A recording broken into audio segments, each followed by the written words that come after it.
नमस्कार, ये न्यूज़ देख रहे हैं आप। आपके साथ मैं हूं सुधांशु शेखर। दिल्ली का विधानसभा चुनाव जैसे जैसे नजदीक आ रहा है वैसे वैसे वहां की राजनीतिक सरगर्मी भी सातवें आसमान पर पहुंच रहा है।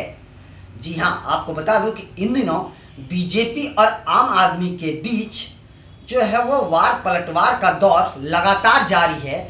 हर दिन बीजेपी और आम आदमी पार्टी के नेताओं के बीच जुबानी जंग देखने को मिल रहा है।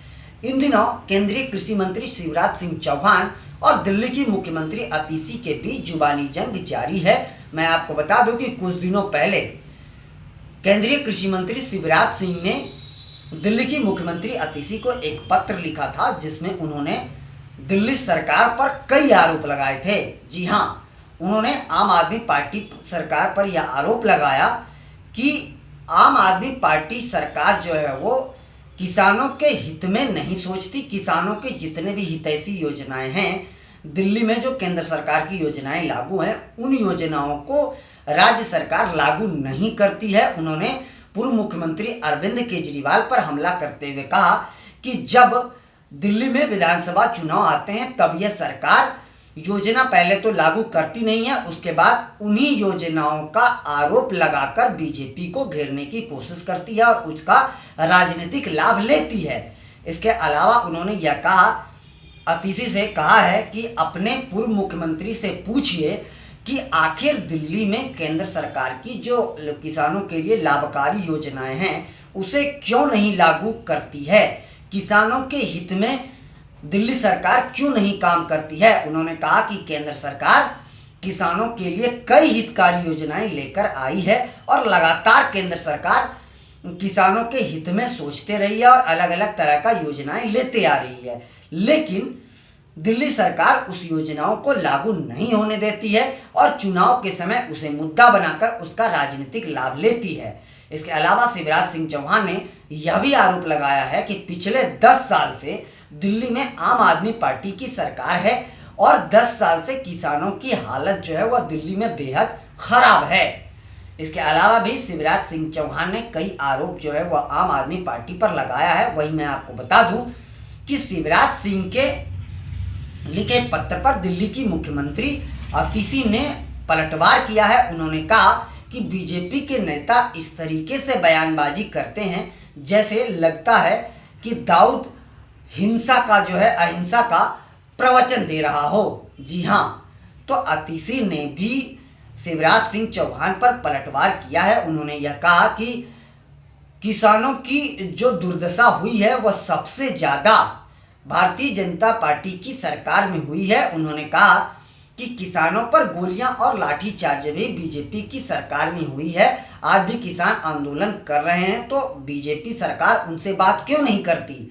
तो इसके अलावा उन्होंने कहा कि बीजेपी बस बयानबाजी करती है, किसानों के बारे में उनका जो सोच है वह बिल्कुल ही गलत है। किसानों के हित के बारे में बीजेपी कभी नहीं सोचती है। बीजेपी बस किसानों पर लाठियां बरसाने का काम करवाती है। इसके अलावा भी उन्होंने भारतीय जनता पार्टी सरकार पर यानी केंद्र सरकार पर कई आरोप लगाए हैं। उन्होंने प्रधानमंत्री नरेंद्र मोदी पर आरोप लगाते हुए कहा कि उनकी ही सरकार में किसानों पर गोलियां बरसाई गई और किसानों पर लाठियां चार्ज करी गई। किसानों का अगर हकमारी सबसे ज़्यादा हुई है तो वह मोदी सरकार में ही हुई है। इसके अलावा भी अतीसी ने शिवराज सिंह चौहान और बीजेपी पर कई मामलों को लेकर हमला बोला है। तो दिल्ली में अभी जो है राजनीतिक पारा हर दिन कुछ न कुछ बयानबाजी हो रही है और राजनीतिक हर दिन गर्म होते जा रहा है। मैं आपको बता दूं कि इन दिनों आम आदमी पार्टी बीजेपी और कांग्रेस पर एक साथ निशाना साध रही है। वहीं कांग्रेस भी लगातार आम आदमी पार्टी खास करके अरविंद केजरीवाल पर लगातार हमलावर है। वो जो भी आरोप लगाते हैं, जो भी योजनाएं अभी आम आदमी पार्टी लेकर आ रही है, तो उन योजनाओं पर लगातार कांग्रेस जो है वह सवाल खड़ा कर रही है। इवन कि कांग्रेस यूथ कांग्रेस ने आम आदमी पार्टी के लाए योजनाओं के खिलाफ जो है पुलिस में शिकायत भी दर्ज करी है और एफआईआर करने की मांग करी है।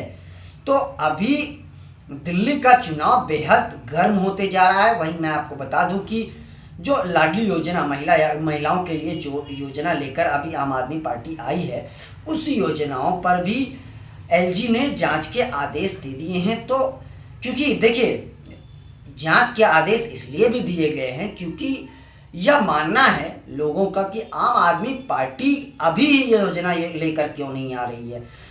महिलाओं के बारे में अगर उनको बहुत अधिक सोचना है, जनहित की अगर वो बात करते हैं, तो ये चुनाव के समय ही क्यों करते हैं, इसके पहले क्यों नहीं करते हैं।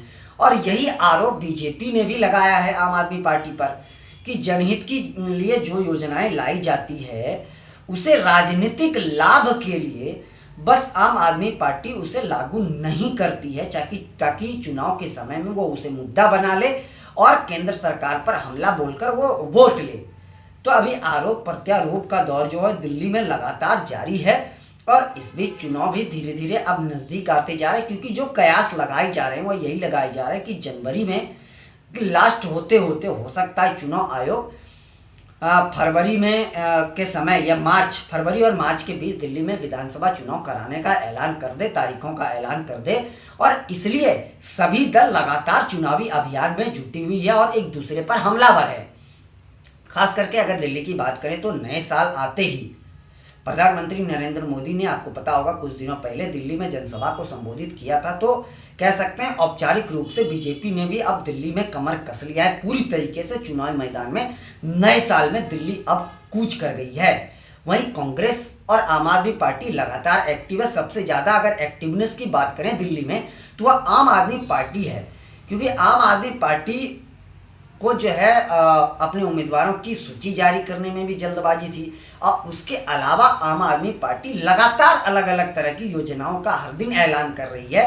हालांकि उन योजनाओं का खुलासा भी हो रहा है। जो योजना अरविंद केजरीवाल ला रहे हैं उस योजनाओं की जानकारी विभाग को भी नहीं है। विभाग जो है आम आदमी पार्टी के लाई योजनाओं को साफ दरकिनार करते हुए कहता है कि इस तरह का हमें कोई नोटिफिकेशन नहीं मिला है। और जनता से यह भी कहा जाता है कि आप अपना पर्सनल डाटा जो है वह शेयर ना करें। तो अब सरकार के अधिकारी ही आम आदमी पार्टी जो योजना लाती है उसके बारे में उन्हें जानकारी नहीं है। तो आप समझ सकते हैं कि दिल्ली में इन दिनों किस तरह की राजनीति हो रही है। आम आदमी पार्टी अभी सिर्फ राजनीतिक दलों पर ही नहीं, चुनाव आयोग पर भी लगातार हमलावर हैं। उनका आरोप है कि चुनाव आयोग जो है वो बीजेपी के इशारे पर काम करती है और हमारे विधानसभा सीट से जो है वह 5,000 वोटरों के नाम काटे गए हैं और 10,000 नए नाम जोड़े गए हैं। तो अलग अलग तरह के, मतलब अरविंद केजरीवाल अभी सिर्फ आरोप ही लगा रहे हैं और योजना ही ला रहे हैं। और इसका जवाब भी अरविंद केजरीवाल को तुरंत विपक्षी पार्टी दे रही है। तो दिल्ली की राजनीति फिलहाल एकदम सातवें आसमान पर है। इस कड़कड़ाती ठंड के बीच दिल्ली का राजनीतिक पारा सातवें आसमान पर चढ़ते जा रहा है और धीरे धीरे यह पारा और भी गर्म होने की संभावना है। फिलहाल के लिए बस इतना ही, मुझे दीजिए इजाज़त। आप हमारे चैनल को लाइक, शेयर और सब्सक्राइब अवश्य कीजिए। हम अन्य खबरों के साथ आपके साथ 3:30 बजे रूबरू होंगे। आप लोग भी उस लाइव में ज़रूर जुड़िएगा। हम सब मिलकर आपस में बातचीत कर देंगे। किसी न किसी मुद्दे को लेकर हम जरूर आपके साथ, आपके बीच हाजिर होंगे। फिलहाल आप सभी का दिल से शुक्रिया।